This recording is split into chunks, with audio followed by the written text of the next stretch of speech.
You have to watch the Levi's. You ain't going nowhere. What's going on, everybody? We are going to show what we sold yesterday. We're going to package it up, we're going to send it out, and then I'm going to show you how I list clothing to sell on eBay. So, let's get into it. No time to waste. There you go. Onward. Now, yesterday was a slow day. We only sold 8 things for a grand total of a little over $100. Really slow day, and that's how Mondays are for me. They're either really good or they're really bad, and it's never consistent on a Monday. Let's get into these sales from yesterday.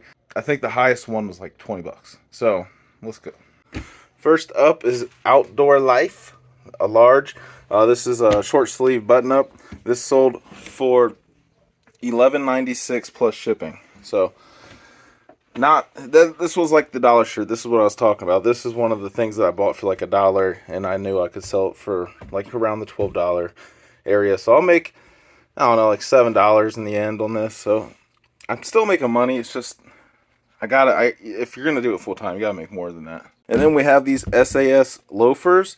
If you don't know what SAS is, really good brand, really good shoe. It's like an orthopedic shoe. It's mainly for like senior citizens, like the level of comfort they have and the cushion. That's who you mostly see That's who you mostly see wearing them, if I could talk.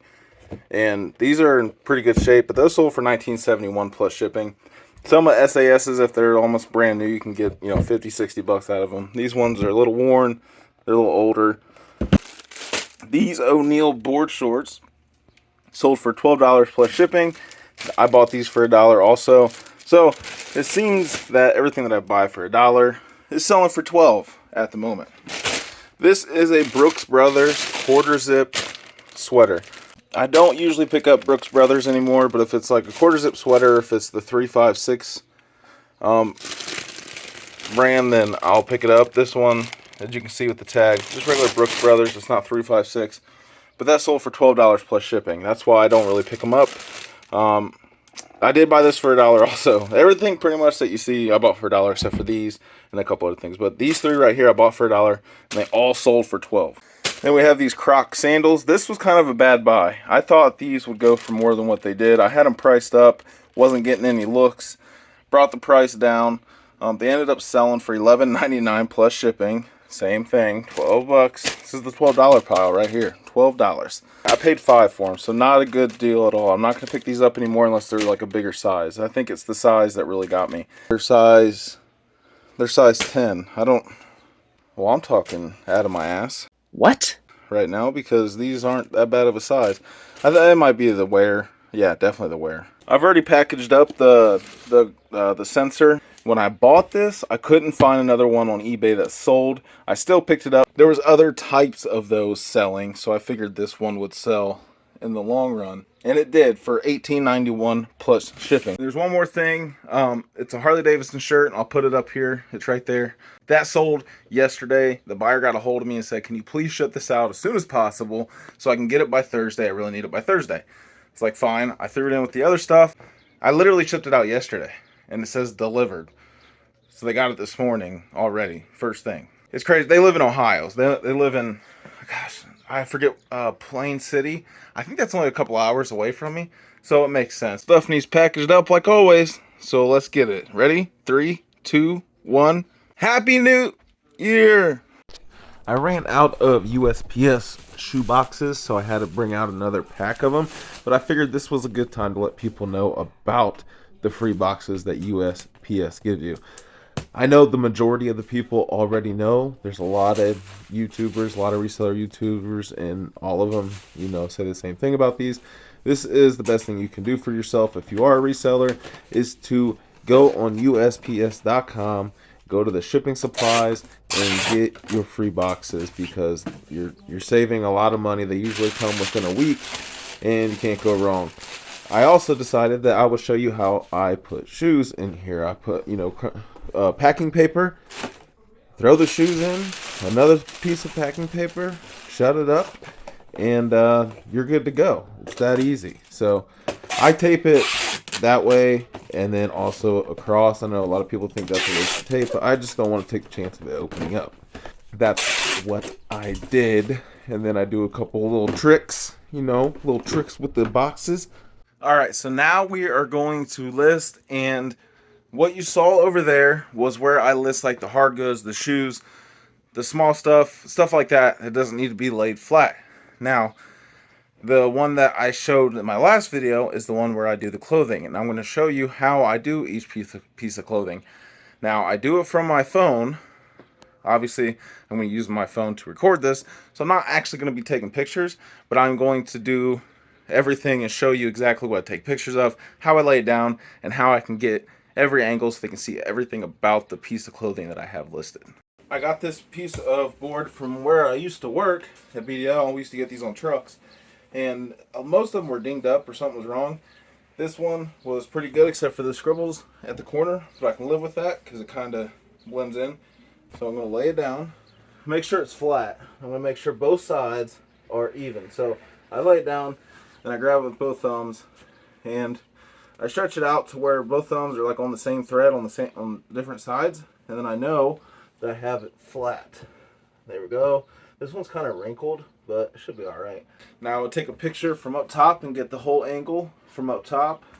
I go straight to the tag and I would show the logo, the size, what it's made out of, and then I take a picture of just the collar. Then I go to each sleeve so they can see it up close, make sure there's nothing wrong with it. Take a picture of the logo that's on it. Definitely get a good picture of the white so they know there's no stains. And then I get a picture of this right here, the side of the shirt, just so they know there is like a slit in both sides. And half of it is just to get more pictures, because now eBay gives you 24 pictures. It's hard to get 24 pictures of a shirt. I'm getting about 15, 16, and it's of stuff that they probably don't even want to see. But after I'm done with the front, I turn it around and grab it from both sides so it doesn't get weird. Go like that. Sometimes you have to like straighten it out underneath, otherwise it looks weird. So do that. Straighten it out. Get the collar to lay down a little bit. I really need to get this unwrinkled. Take a picture up top. Take a picture of the collar first though. So I take a picture like right here. I get like this whole section, and I do, you know, boom, boom, boom, and then we already got the what it's made out of on the tag, so we're good with that. This is a fleece, so we'll call it like this is kind of like how I do jackets and stuff. So it's kind of like the shirts. Just lay it down like that, and then come over here. We straighten out each sleeve like this, right here. Straighten that out, fold it over. Because it's not going to fit on the board going like that. I'm going to have pictures of the carpet, and I don't want that. So I just fold the sleeves in. I picked up some crap off the floor because I need to sweep. Don't judge. And then boom, take a picture over top. I take a picture of the collar. I open it up. I definitely take a picture of the Polar Tech. Open it up. Do that. Take another picture right there. Take a picture of the tags, like I said, the Polar Tech, all that. Come over here, take a picture of each sleeve like this. Get a picture of the pockets and get one of the pockets like that. Take a picture from the side so they know it's like a working pocket. Get a picture of the Polar Tech again. There's Polar Tech stuff all over, so they know that this is like a legit fleece, and it's a really good one. And then we take these, we throw them like that so we can get a straight measurement. And I guess I'll show you how I measure, because I didn't do that with the shirt. Take it from each side, and boom. Take a picture over top. They know it's 23.5 inches. This is 29 length. You take that, take a picture, and then you flip it over.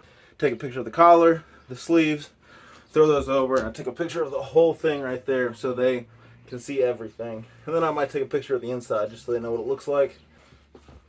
We're going to do these pair of Levi's, but they're already open. So when they're already open, I go with it. Take a picture of this right here. Open it up, take a picture of the size, what it's made out of, all that off of these tags. And then I don't have to worry about it anymore. I don't have to undo this and do it 3 times. Put that back together. Boom, boom. I want to get pictures of them straight down. So I take a picture over top of that, just like that. And then I take a picture over top like this. I go like this halfway, take a picture, pocket, button, pocket, flip it over, make sure these are kind of close together so I can get a picture of them, picture, take a picture of this, because a lot of people want to know if this is messed up. If like somebody's been walking on it, it'll be all torn up. Flip, take a picture over top, picture of tag, in the description. A lot of people don't know, so I always put up my description, or try to, that this is a Levi's tag, but they have to make some that don't have the Levi's on the actual tag. They do have the R thing. They do that so that nobody can copy the tag that way either. So this is a legit Levi's tag. And then I'll take a picture up close to the pocket so they can see the design and everything. Flip it back over. Make sure you get this over top, and then you get the legs again. Now we're going to come, this is where we do the measurements. Straighten this out. About halfway. It's about 30. I wonder what the size actually is. It doesn't even say. I'll have to look at the other tag here in a second, because Levi's a lot of times aren't even on. They're not even what they say they are. I just put it in the title, then in the description I'll say, hey, the true measurements are in the listing. Pictures. Let's go look at them. I was trying to find my phone so I could take a picture. I forgot I was talking to you guys. This one looks like it's going to be a high-rise type, and it is. Anything over 12 is high-rise for men's jeans. So this would be considered a high-rise jean. So like I said, Levi's aren't always on point. You have to watch the Levi's. You ain't going nowhere. Like women's jeans in general don't usually put the length in there anyways. I don't get women's sizes, first of all, because you can have a size 6 and a size 30 and they like the same thing. Make sure you always measure out your clothing. You don't even know how many times I've decided to not do one. I said, you know what, not a big deal. And I get like 3 messages. Hey, can you take measurements of the chest or pit to pit and the length for me? I'm like, just do it right away. You don't have to worry about it. I haven't had any messages about the length or the chest. And I make sure that I put my measurement pictures as like my 3rd and 4th pictures. They're towards the first part, because a lot of people don't go through every single picture. If there's 17 pictures, they only look at like maybe 8 of them. So I always make sure the measurements are in the first part of the listing. We went through what we sold yesterday. We packaged it up. I showed you how I do my listings for the clothing. I hope that helped you. I hope maybe I showed you something that maybe you don't do, or maybe you don't even list them like that. And now it's like, oh, you know, maybe go get something like this. And it's very easy. Once you get going, it's so easy. If you don't have a bad back, if you have a bad back, probably not the best way, because you're hunched over like the whole time. I sweat the entire time. Look, I'm already sweating, and all I was doing was showing you guys what I do. We're done. I appreciate you guys watching, and I'll see you on the next one. Don't forget to subscribe. Later.